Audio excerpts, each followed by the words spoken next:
What comes to my mind about the elderly is my experience in my own home. After I was born, my father died, and my mother had no choice but to take us out and leave us with our grandparents. And my grandparents were illiterate. They never had any formal schooling. But the things they taught us now that I think about were just lovely. I mean, my grandma would sit us down when she felt we needed to, a little talking to. She'd sit us down and tell us, you must respect all people. You don't ask for things. You don't talk loud.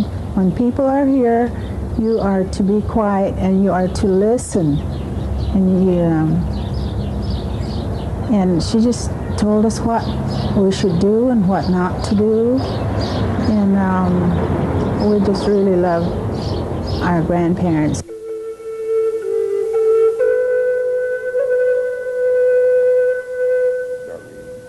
Like the rest of the country, the lifestyles and values of Indian communities are changing quickly. These changes have had a major impact on our elders. There was a time when our elders were respected for their experience and knowledge of life. Their wisdom was valuable to the family and community. But today, many elders are viewed as a burden rather than one to value. And because of their special problems, our elders are at risk.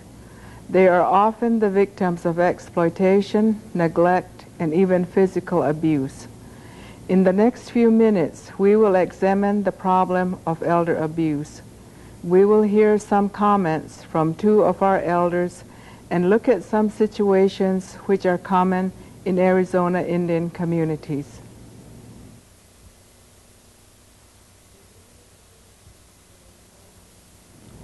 In Indian communities where resources and employment are limited, exploitation is a common problem for elders. It often starts with a plea for help because my husband left with all the money and the car, or I lost my job and I have no money for the rent. No matter what the problem, the question is always the same. Can you help us for just a little while, please? Just until I get on my feet. We have no other place to go. And when are you going to find a job? I don't know. I've been looking and I don't have any money. I don't have a car. I don't know. The few days stretch to a few months, and the request for a little help becomes a string of endless demands. You guys stop fighting. Guys, Stop fighting. cut it out.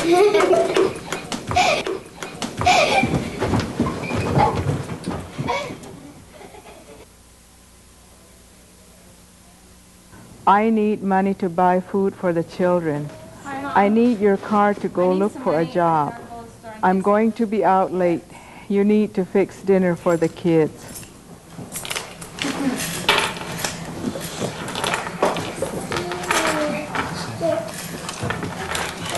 Is this all you can give me? Oh, by the way, I need the car keys too. I don't have. Thanks. There's no more gas in the car. You better put some gas. Oh, by the way, you need to fix dinner for the kids. I haven't fed them yet. And as the elder provides more and more help, her daughter becomes less and less responsible. She leaves her mother to cope with the children while she is out with her friends. She stays out all night, and the children cry for her. The elder must tell them their mother is gone and tries to comfort them when they cry for their mother. Where's Mommy at? I don't know where your mom is. Where's my mom? I don't know where your mom is. When the daughter does come home, the scene is one of shouting and anger. It's past their bedtime. Can't you see? I've been out all day, driving around, trying to look for a job, and I come back and the kids aren't in bed yet. The elder tries to explain that it is hard for her to do so much work. She has trouble keeping up with the children and keeping them clean. Then the daughter becomes angry with her mother. She says, "If that is the way you feel, we'll just leave. We'll go away and you won't have to worry about us because you will never see us again." And the elder is hurt and afraid. Where will they go? The authorities may take the children away where she cannot visit them. So out of her love and fear, she allows her daughter to continue taking advantage of her.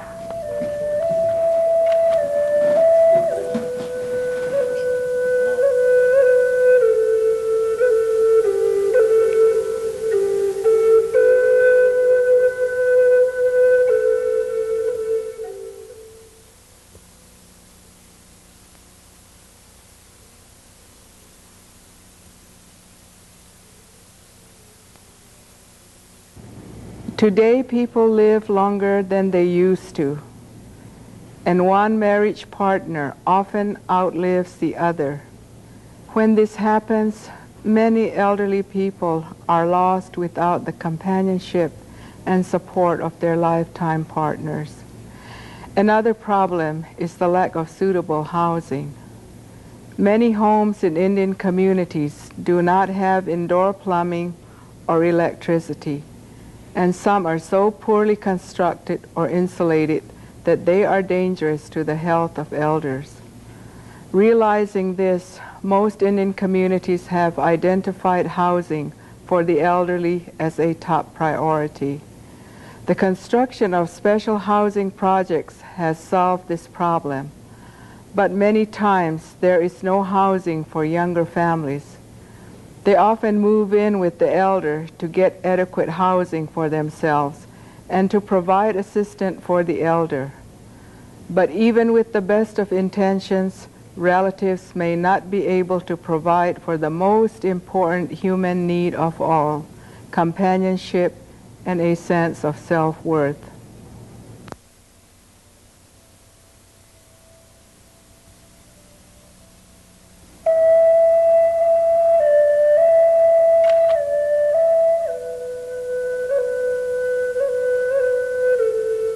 This elder man lives in tribal housing. His son has moved in with him along with his family.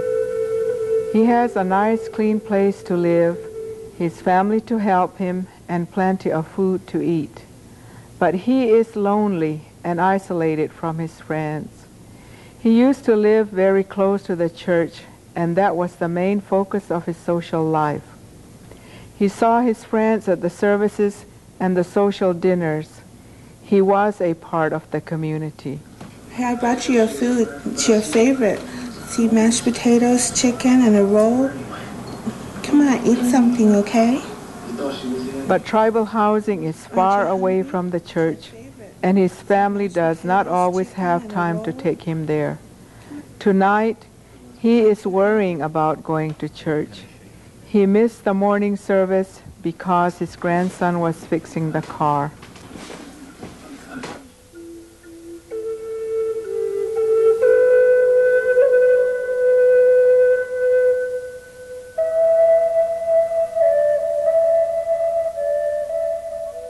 When he sees his daughter-in-law bring out the coats, he is happy because he thinks they will go to church soon.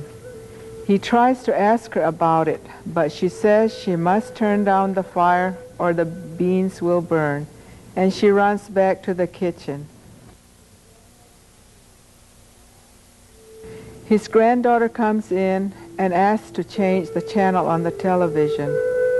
The elder nods yes and waits for her to finish. He doesn't care what channel the television is on. He can't see it or hear it that well anyway. But he does care about going to church. He wants to ask his granddaughter when they are going. Before he can ask, she jumps up.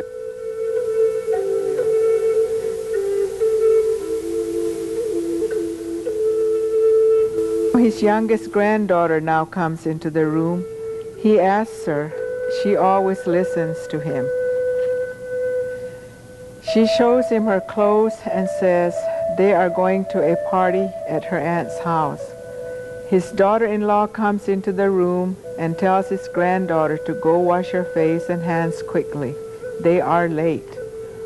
The elder says, "My little granddaughter told me we are going to a party. It would be nice to see our relatives, but I hate to miss church again, especially since I was sick last week." His daughter-in-law looks embarrassed and tells him they aren't going to take him either place. "You're just getting over your cold," she says, "and it's so cold and rainy outside. We just can't risk you getting sick again." The elder is very disappointed. Now everyone is busy getting ready to go. They are packing food and drinks for the party. No one will talk to the elder because they know he wants to go to church. The elder is sitting quietly.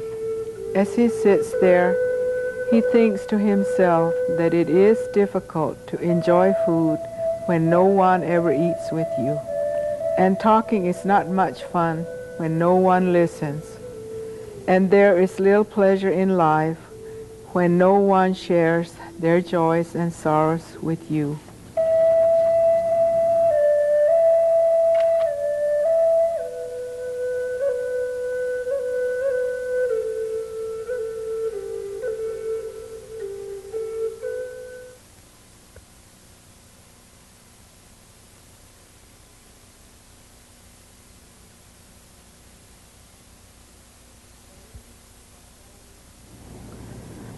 The needs of elders can cause stress for their families.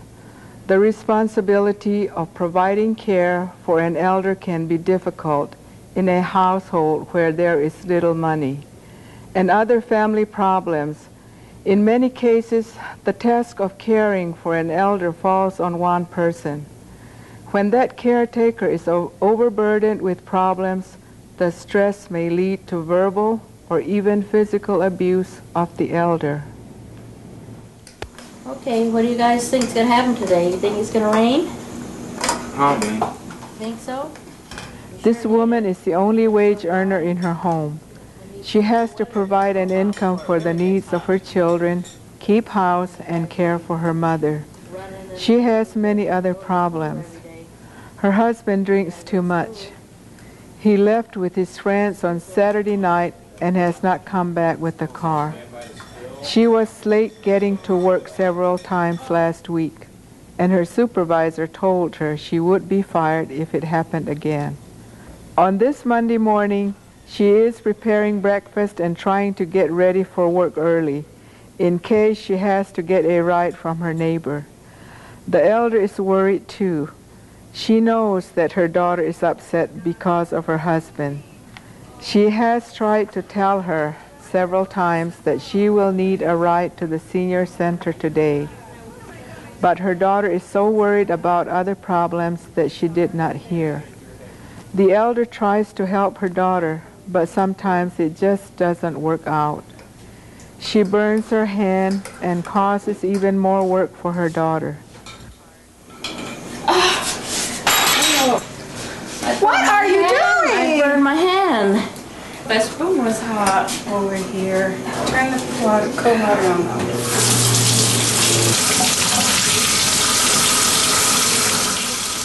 Now the husband returns.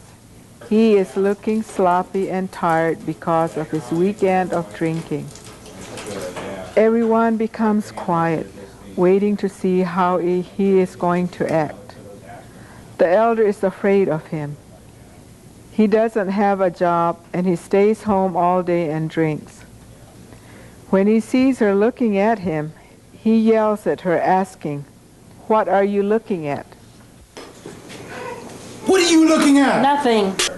I said I got jobs coming. The wife tells her husband that there are jobs opening up at the tribal farm, but this only makes him angry and he stomps out of the room. The elder tries again to tell her daughter that she needs a ride to the senior center because the van is not coming today. But her daughter is busy with the children, and again, she does not pay any attention. Just then the children hear the school bus coming down the road, and they demand money for their lunch. Now she has just enough time to pack a lunch and get dressed for work.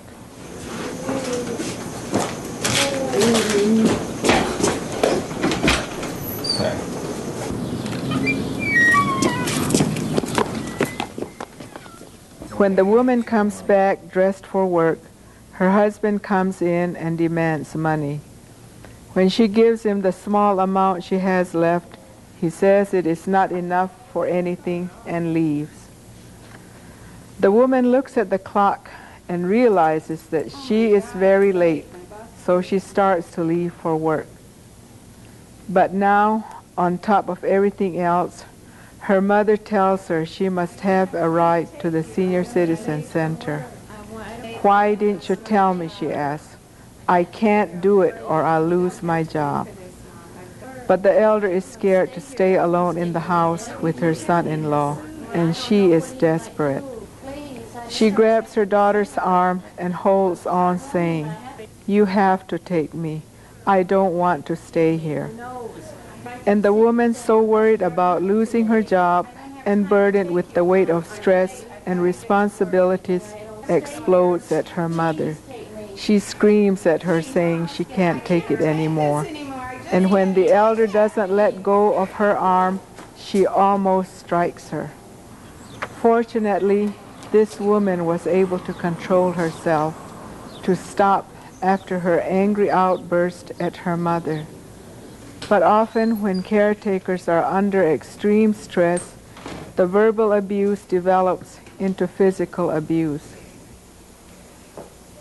And although verbal abuse does not break bones or cause bruises, it can destroy the trust and loving relationships that it has taken a lifetime to build.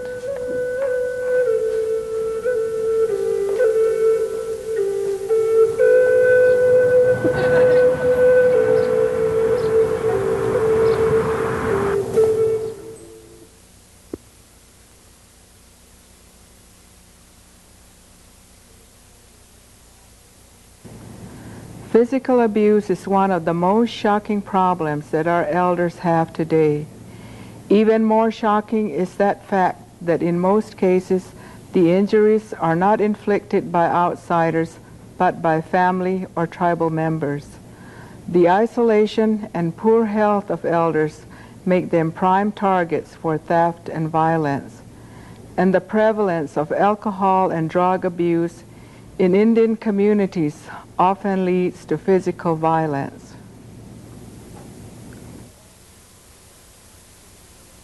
This elder is in a common situation. He lives alone. His wife died several years ago.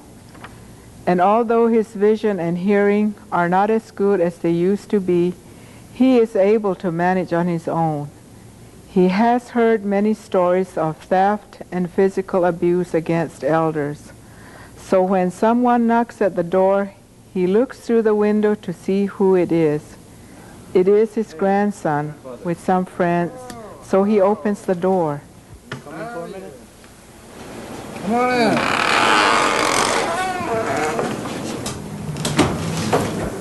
Oh, how you guys doing? Very good, yeah. Can we come in? Yeah, come on in.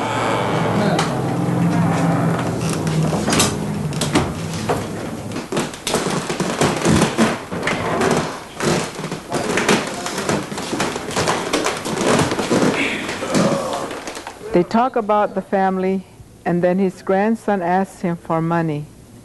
It is the end of the month, and he tells him he doesn't have any. We just got 2 left here. 2? Yeah, that's all, just 2. Oh, man, I thought you had more. Hey, man, what can I say? Now the youths get angry and ask for money again.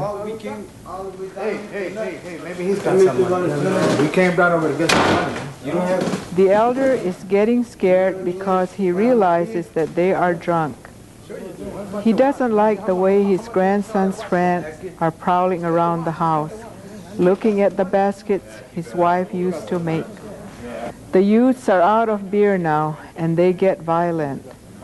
They push the elder into a chair and take his wallet. There's nothing in there. When they find no money there, they look for valuables to steal. They began to take the baskets from the shelf, but the elder cannot bear to see it, and he tries to stop them. They push him into his bedroom, and when he continues to struggle, they beat him up. Leaving him hurt and unconscious in the bedroom, they run from the house, taking his baskets and television to sell for beer money.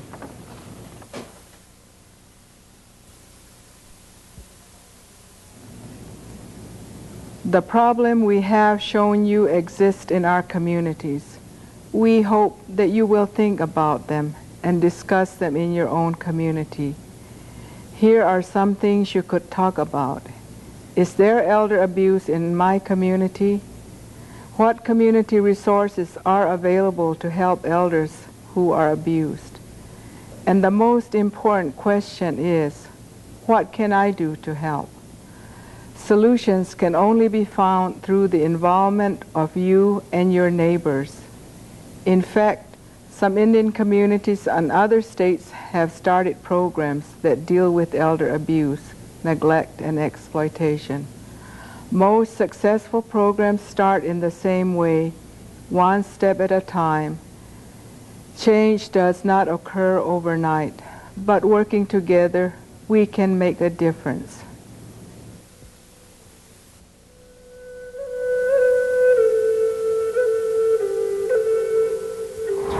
The more integration into the outside world comes upon the reservation, more of mistreatment is given to the elderly. Like she is saying, there have been killings, there have been abuse with the young people. They feel it's their privilege, their right to prey upon the elderly. But as a minister, my concern is the effect it has on the young people, the young generation who mistreat their parents or their grandparents. The outside world calls them, and they must have the help of the older people, and one of the reasons I see is the breaking up of the family, whereas before there was the extended family. They did things together, they planned together, they worked together, and now I feel that the abuse has started, it's beginning, and it's going to go on, but I have faith that they will learn. I think eventually they will realize the effects upon themselves as well as the elderly.